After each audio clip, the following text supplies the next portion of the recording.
Alam nyo ba na si Benji Paras ang tanging player sa kasaysayan ng PBA na nanalo ng Rookie of the Year at Most Valuable Player sa iisang season? Grabe, hindi ba? Welcome to Pinoy Court Icons! Dito natin malalaman ang inspiring story ni Benji Paras mula sa humble beginnings hanggang sa pagiging isang national treasure sa basketball at entertainment. So, paano nga ba nagsimula ang journey niya? Lumaki si Benji Paras o Venancio Johnson Paras Jr. noong October 2, 1968 sa Caloocan City. Anak siya ng isang simpleng government employee at isang housewife, kaya alam ni Benji ang halaga ng sipag at tiyaga. Sa murang edad pa lang, sports na ang kanyang naging takbuhan. Basketball ang ultimate favorite niya, at dito niya ibinubuhos ang kanyang pangarap at enerhiya. Habang ang ibang bata ay naglalaro lang sa kalsada, iba na ang drive ni Benji. Bata pa lang, halata na ang determination niya. Sa mga kalye at lokal na court, walang tigil siya sa practice. Hindi niya alam noon na ito pala ang magiging daan niya papunta sa pagiging isang basketball legend. Nagsimula ang serious na basketball journey ni Benji sa San Beda College, kung saan naglaro siya para sa Red Cubs. Doon, talagang nag-bloom ang talent niya. Ilang championships ang nakuha ng team nila, at dito lalo niyang hinasa ang kanyang skills at competitive spirit. Sa height na 6'7", ibang klase talaga siya. Ang mga coach at teammates alam nilang may potensyal si Benji para sa malaking tagumpay. Sa bawat laro, si Benji na ang star. Ang agility niya, combined with his height, unstoppable sa court. Pero ang journey niya, nagsisimula pa lang. Pagkatapos ng high school, lumipat siya sa University of the Philippines at ipinagpatuloy ang kanyang legendary run sa UP Fighting Maroons. Dito, naging isa siyang leader, ginabayan ang kanyang team sa tagumpay. Noong 1986, siya ang nagdala ng unang UAAP championship ng UP Fighting Maroons sa loob ng 32 years. Ito ang nagbigay kay Benji ng respeto sa buong bansa, at kinilala siya bilang isa sa pinakamagaling na college players sa Pilipinas. Sa pagsali ni Benji Paras sa Philippine Basketball Association, nagsimula ang pagiging Tower of Power. Taong 1989, unang pick siya ng Shell Turbo Chargers at agad na nagpakitang gilas sa kanyang rookie season.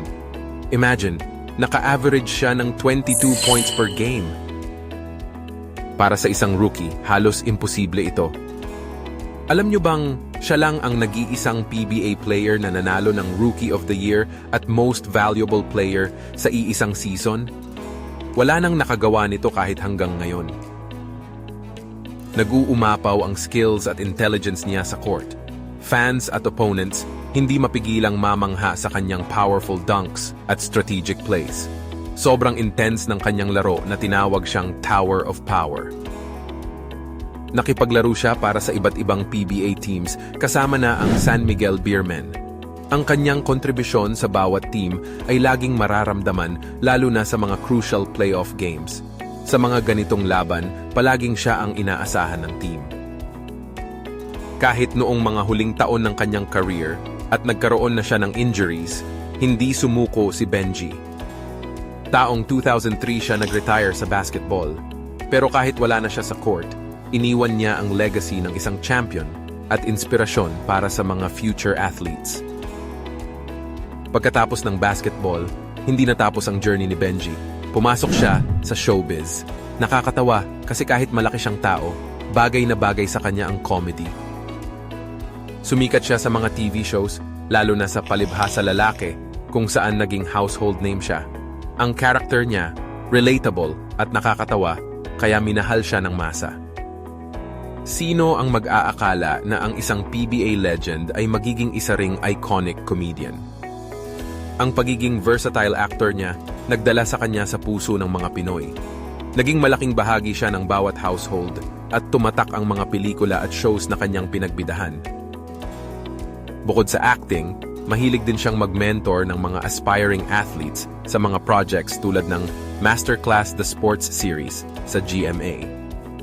Sinishare niya ang mga natutunan niya sa larangan ng sports, dedication, hard work, at resilience.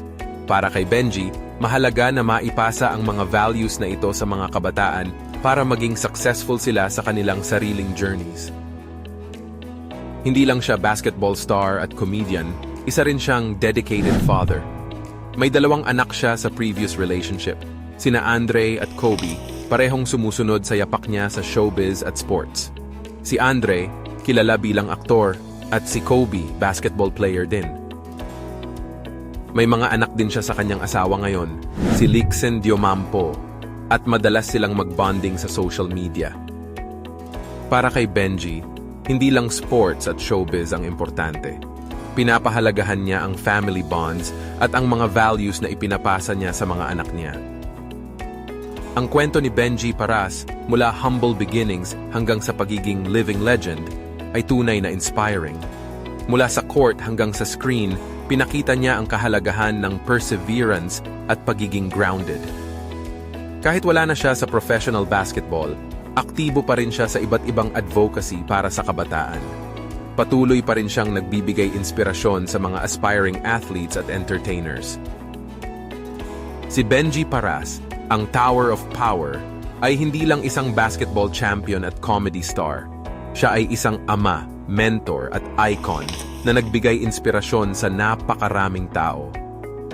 Sa bawat dunk niya sa court at bawat tawa niya sa screen, iniwan niya ang isang markang hindi basta-basta mabubura sa kultura ng Pilipinas.